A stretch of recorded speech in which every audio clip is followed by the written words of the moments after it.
नमस्कार दोस्तों, आप देख रहे हैं आपका अपना चैनल रिपोर्टर जितेंद्र। वक्त हो चला है प्रतापगढ़ जिले की आज की दिन भर की बड़ी खबरों का। खबरों से पहले आप सबसे छोटा सा रिक्वेस्ट है, जिन लोगों ने अभी तक मेरे चैनल को सब्सक्राइब नहीं किया है उनसे निवेदन है कि आप लोग चैनल को सब्सक्राइब करें, लाइक करें, साथ में शेयर करना ना भूलें। बिना देर किए ले चलते हैं आज की प्रतापगढ़ जिले की दिन भर की बड़ी खबरों की ओर। आइए प्रिय दोस्तों, आज के उत्तर प्रदेश के प्रतापगढ़ जिले की सभी दिन भर की बड़ी खबरों पर एक नजर डालते हैं। प्रतापगढ़ में लूट के आरोपी का इनकाउंटर, पैर में लगी गोली, 3 गिरफ्तार, 1 फरार, लाखों का सामान बरामद। आपको बताते चले कि प्रतापगढ़ के रानीगंज थाना क्षेत्र में पुलिस और लुटेरों के बीच मुठभेड़ हुई है। इस मुठभेड़ में एक बदमाश के पैर में गोली लगी, जबकि 3 अन्य को गिरफ्तार किया गया है।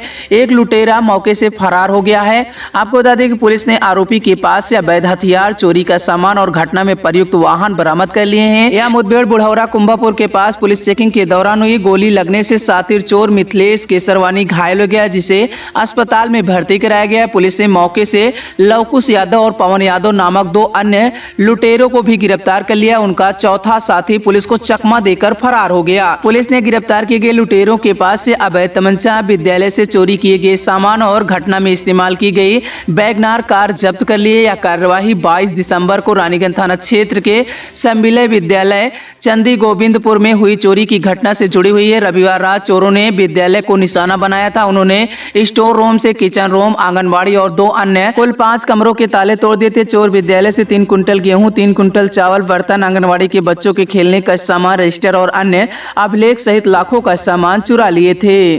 थाना रानीगंज की पुलिस को यह मुखबिर के द्वारा यह सूचना प्राप्त हुई थी कि चोरों का एक गिरोह जो थाना रानीगंज, फतनपुर, दिलीपपुर व आसपास के थाना क्षेत्रों में लगातार बंद पड़े सरकारी भवनों में रात में घुसकर वहां से चोरी कर रहा है। इसमें खासकर विद्यालयों को टारगेट बनाया जा रहा है। इस सूचना पर थाना रानीगंज प्रभारी के द्वारा विभिन्न टीमों का गठन किया गया था, जो लगातार रात्रि के समय विभिन्न क्षेत्रों में सक्रिय कर गश्त करती थी। हाल ही में रानीगंज में 22 तारीख को सम्मिलन विद्यालय चंदीपुर गोविंदपुर में चोरी की घटना हुई थी। उस घटना में भी ये चोर शामिल थे। आज जब थाना रानीगंज की पुलिस की टीम के द्वारा विभिन्न क्षेत्रों में चेकिंग की जा रही थी, इसी दौरान बुढ़ौरा कुंभापुर के पास कुछ संदिग्ध व्यक्ति वैगनार गाड़ी से आते हुए दिखे। पुलिस ने चेकिंग के लिए जब उन लोगों को रुकवाया तो उसमें उतरने वाले बदमाश ने वहां पर पुलिस के ऊपर फायरिंग कर भागने का प्रयास किया। पुलिस ने अपनी सुरक्षा में जवाबी कार्रवाई की। इसमें एक बदमाश जिसका नाम मिथिलेश केसरवानी सनाब गया प्रसाद केसरवानी, जो मूल रूप से फूलपुर प्रयागराज का रहने वाला है, अभी कोतवाली नगर क्षेत्र में रहता है, उसके एक पैर में गोली लगी तथा 2 अन्य बदमाश लवकुश यादव, पवन यादव पुत्र शिव कुमार यादव, जो जामताली थाना रानीगंज के रहने वाले हैं, उनको दौड़ाकर पुलिस के द्वारा पकड़ा गया। मौके से एक बदमाश जयद्रथ उर्फ जयप्रकाश यादव, जो दिघवट थाना रानीगंज का रहने वाला है, वह मौके से फरार हो गया। बदमाशों के पास से एक अवैध तमंचा, कुछ जिंदा कारतूस और कुछ खोखे बरामद हुए हैं। इनकी गाड़ी में कुछ चोरी का सामान भी बरामद हुआ है। प्रथम दृष्टया इनके द्वारा बताया गया कि अन्य चोरी का सामान भी इनके द्वारा विभिन्न जगहों पर छिपा कर रखा गया है। इनकी निशानदेही पर जल्द ही उन चोरी के सामानों को बरामद किया जाएगा तथा फरार बदमाश को जल्द ही गिरफ्तार कर उसे पुलिस अभिरक्षा में लेकर माननीय न्यायालय के समक्ष पेश किया जाएगा। इनामी दुष्कर्म का आरोपी जावेद 4 दिन बाद पकड़ा गया। वहीं प्रतापगढ़ में मेडिकल कॉलेज से फरार हुआ था। लापरवाही पर 4 पुलिसकर्मी निलंबित किए गए थे। प्रतापगढ़ पुलिस ने दुष्कर्म के इनामी आरोपी जावेद अली को 4 दिन बाद फिर से पकड़ लिया गया। वहीं जावेद मेडिकल कॉलेज से फरार हुआ था। वहीं आपको बता दें उसकी गिरफ्तारी नगर कोतवाली क्षेत्र से हुई है। इस मामले में लापरवाही बरतने पर 4 पुलिसकर्मी को निलंबित किया गया। आरोपी जावेद को मंगलवार पुलिस ने मुठभेड़ में पैर में गोली लगने के बाद पकड़ा था और उसे मेडिकल कॉलेज में भर्ती कराया था। रात में ड्यूटी पर तैनात पुलिसकर्मी खाना खाकर सो गए थे, जिसका फायदा उठाकर जावेद लंगड़ाते हुए वार्ड से बाहर निकला और अस्पताल से फरार हो गया। आरोपी जिला मेडिकल कॉलेज से भागने की खबर मिलते ही पुलिस महकमे में हड़कंप मच गया। मामले की गंभीरता को देखते हुए एसपी दीपक भूकर ने तत्काल कार्रवाई करते हुए दरोगा केशव सिंह सहित सिपाही गुलशन विनोद और आनंद को निलंबित कर दिया था। साथ ही विभागीय जांच भी शुरू कर दी थी। आज दिनांक 28/12/25 को जनपद प्रतापगढ़ में जिला अस्पताल प्रतापगढ़ से फरार अभियुक्त जावेद को एसओजी टीम द्वारा गिरफ्तार किया गया है। युक्त के संबंध में बताते चलें कि दिनांक 20/12/25 को थाना पट्टी में एक बालिका के साथ दुष्कर्म की घटना घटी थी, जिसके संबंध में मुकदमा पंजीकृत करते हुए दिनांक 23/12/25 को उक्त अभियुक्त को पुलिस मुठभेड़ में गिरफ्तार किया गया था, जिसको जिला अस्पताल में दाखिल किया गया था और वह दिनांक 24/12/25 को जिला अस्पताल प्रतापगढ़ से भाग गया था, जिसकी गिरफ्तारी हेतु श्रीमान पुलिस अधीक्षक प्रतापगढ़ महोदय द्वारा विभिन्न टीमें मुंबई से लेकर आदि कई जनपदों में रवाना की गई थी, जिसमें आज दिनांक 28/12/25 को एसओजी टीम द्वारा उक्त अभियुक्त जावेद को गिरफ्तार करके कोतवाली प्रतापगढ़ में दाखिल किया गया है और कल माननीय न्यायालय के समक्ष प्रस्तुत किया जाएगा और अन्य आवश्यक विधिक कार्रवाई की जाएगी। सदाहा में स्थगन आदेश वाली भूमि पर जेसीबी से खुदाई विरोध करने पर पीड़ित को जान से मार देने की धमकी। असपुर देवसरा तहसील क्षेत्र के सदाहा में एक भूमधरी जमीन पर न्यायालय के स्थगन आदेश के बावजूद जेसीबी से मिट्टी की खुदाई का मामला सामने आया। आरोप है कि विरोध करने पर पीड़ित को जान से मार देने की धमकी दी गई। सदाहा गांव निवासी जयचंद्र यादव ने रविवार दोपहर पुलिस को एक प्रार्थना पत्र दिया। उन्होंने बताया कि भूमधरी जमीन से संबंधित मुकदमा न्यायालय में विचाराधीन है, उस पर भी स्थगन आदेश भी लागू कर दिया गया। इसके बावजूद भी विपक्षी जबरन जेसीबी से मशीन लगाकर खेत से मिट्टी निकाल रहे हैं। जयचंद्र यादव का आरोप है कि उन्हें मना करने पर गंभीर परिणाम भुगतने की धमकी दी जा रही। इस संबंध में क्षेत्राधिकारी मनोज कुमार सिंह रघुवंशी ने बताया कि प्रार्थना पत्र प्राप्त हुआ है, वहीं प्रार्थना पत्र के आधार पर वहीं जांच की जा रही और उचित कार्यवाही की जाएगी।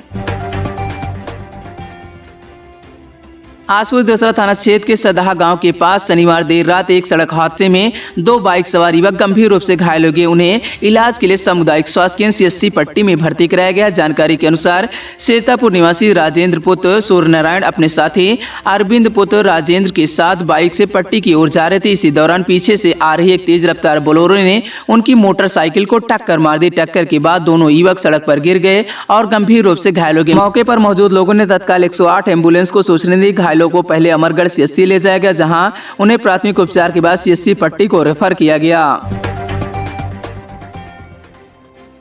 आसपुर देवसरा के ढकवा नगर पंचायत की ईओ पर केस दर्ज। वन विभाग की जमीन से आम के पेड़ कटवाने का आरोप, जांच जारी। आपको बताते चले कि आसपुर देवसरा के ढकवा नगर पंचायत में वन विभाग की जमीन से कथित तौर पर 2 विशाल आम के पेड़ अवैध रूप से काटे जाने का मामला सामने आया। इस संबंध में वन विभाग ने नगर पंचायत के अधिशासी अधिकारी ईओ समेत 3 लोगों के खिलाफ नामजद तहरीर दी। पेड़ काटे जाने के बाद नगर पंचायत के कर्मियों द्वारा काटी हुई लकड़ियों को ट्रैक्टर ट्राली पर लाद कर ले जाते हुए वीडियो हुआ सोशल मीडिया पर वायरल। इन वायरल फुटेज ने नगर पंचायत की कार्यवाही पर सवाल खड़े कर दिए। आपको बता दें कि आसपुर देवसरा की ईओ विजयेंद्र कुमार ने बताया कि वन विभाग द्वारा ईओ सहित 3 लोगों के खिलाफ नामजद तहरीर मिली है। उन्होंने कहा कि मामले की जांच की जा रही है, उच्च अधिकारियों के मार्गदर्शन में उचित कार्यवाही की जाएगी। पाटी कोतवाली क्षेत्र के जालीपुर और आइन गांव में शनिवार और रविवार की रात वहीं 4 घरों को चोरों ने निशाना बनाया। अज्ञात चोरों ने लाखों के गहने और नकदी लेकर फरार हो गए। सुबह परिजनों को जागने के बाद घटना का पता चला, जिसके बाद उन्होंने पुलिस को सूचना दी। पीड़ितों के अनुसार नंदलाल पांडे के घर से मंगलसूत्र, चैन, झुमका और 30,000 रुपए नकदी चोरी हुई है। वहीं मनीष मिश्रा के घर से झुमका, पायल, हार और 10,000 रुपए नकद चोरी किए गए हैं। तीसरी चोरी की घटना हौस लीला प्रसाद मिश्रा के एक बंद घर से हुई है। इसके अलावा राहुल मिश्रा के घर से सोने की अंगूठी, झुमका, पायल और कमर करधन समेत अन्य कीमती गहने चोरी होने की बात सामने आई। चित्रपुर चौराहे पर भगवान परशुराम की भव्य प्रतिमा स्थापित। वैदिक मंत्रोच्चार से गूंजा क्षेत्र, जल्द ही बनेगा दिव्य मंदिर। आपको बता दें कि प्रतापगढ़ के लक्ष्मणपुर विकासखंड के मिश्रपुर गांव में रविवार को भगवान श्री परशुराम की भव्य प्रतिमा स्थापित की गई। इस दौरान धार्मिक आस्था और उत्साह का अद्भुत संगम देखने को मिला। वैदिक मंत्रोच्चार, आरती और पूजन अर्चन और जयकारों से पूरा चौराहा गूंज उठा, जहां बड़ी संख्या में श्रद्धालु उपस्थित रहे। मुख्य कार्यक्रम में राष्ट्रीय परशुराम सेना के राष्ट्रीय अध्यक्ष पंडित प्रदीप शुक्ला की उपस्थिति रही। ग्राम प्रधान प्रतिनिधि दिलीप तिवारी ने मूर्ति की प्राण प्रतिष्ठा कराई। आयोजन समिति ने आचार्यों के निर्देश पर विधि विधान से पूजा संपन्न कराया। घोषमेश्वर नाथ धाम में हिंदू सम्मेलन आयोजित। वक्ताओं ने सनातन संस्कृति की रक्षा और एकजुटता पर जोर दिया। आपको बताते चले बाबा घोषनाथ धाम में रविवार को एक हिंदू सम्मेलन का आयोजन किया गया। इसमें वक्ताओं ने सनातन धर्म की रक्षा, हिंदू समाज की एकजुटता और सामाजिक समरसता को समय की आवश्यकता बताया।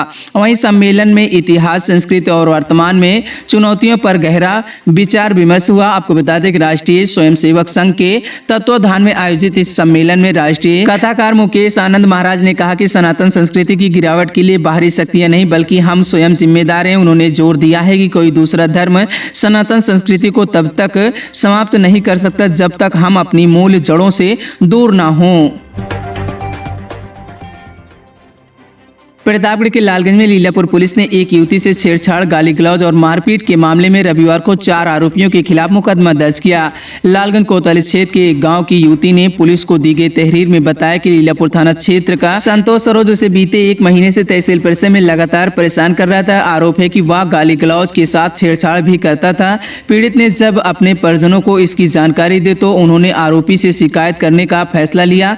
वहीं 26 दिसंबर को दोपहर करीब 3 बजे संतोष युवती के घर जा रहे थे। रास्ते में मुल्तानीपुर तालाब के पास इम्तियाज, मोबीन और एक अन्य अज्ञात आरोपी पहले से मौजूद थे। उन्होंने पीड़ित और उनके परिजनों को गाली गलौज करना शुरू कर दिया। विरोध करने पर आरोपियों ने मारपीट की, जिसमें पीड़ित के मौसी के बेटे को गंभीर चोटें आई। आरोपियों ने पुलिस में शिकायत करने पर जान से मार देने की धमकी दी। पुलिस ने तहरीर के आधार पर मुख्य आरोपी संतोष सरोज सहित 4 के खिलाफ मुकदमा दर्ज कर लिया। प्रभारी निरीक्षक मनोज कुमार ने बताया कि मामले की निष्पक्ष जांच कर आगे की कार्रवाई की जाएगी। पट्टी में मेरी माटी मेरा देश अमृत कलश का लोकार्पण। वहीं पूर्व कैबिनेट मंत्री ने 62 ग्राम पंचायतों की मिट्टी से भरे कलश का अनावरण किया।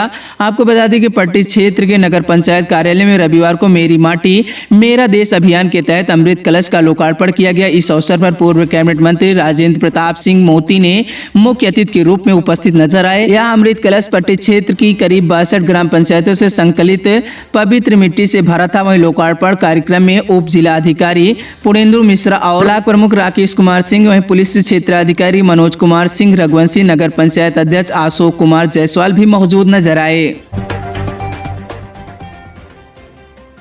कोंडा फलपट्टी क्षेत्र में लकड़ी माफियाओं द्वारा हरे भरे पेड़ों की खुलेआम कटाई का गंभीर मामला सामने आया। थाना हदगवा क्षेत्र के वहीं चिरैया और आसपास के गांवों में अवैध लकड़ी कटान से ग्रामीण में दहशत का माहौल है। ग्रामीणों का आरोप है कि लकड़ी माफिया द्वारा दूर दराज के गाँव में घूम घूम कर फलदार और पेड़ों को निशाना बना रहे आम, महुआ, गूलर सहित अन्य बहुमूल्य पर्यावरण के लिए उपयोगी पेड़ों को बेरहमी से काट कर अवैध रूप से बेचा जा रहा है। स्थानीय लोगों के अनुसार जब ग्रामीण व प्रकृति प्रेमी इस अवैध कटान का विरोध करते हैं उन्हें खुलेआम धमकाया जाता है। इसी कारण लोग भय के माहौल में जीने को मजबूर हैं। खुलेआम वहीं सामने आप देख सकते हैं किस प्रकार से हरे पेड़ों की कटाई हो रही है। ग्रामीणों ने बताया कि बीते लगभग 10 से 15 दिनों से वहीं चिरैया गांव में आसपास के इलाकों में लकड़ी माफिया सक्रिय हैं। घने कोहरे और पाले और कड़ाके की ठंड का फायदा उठाकर रात दिन पेड़ों की कटाई की जा रही है ताकि किसी को भनक न लगे।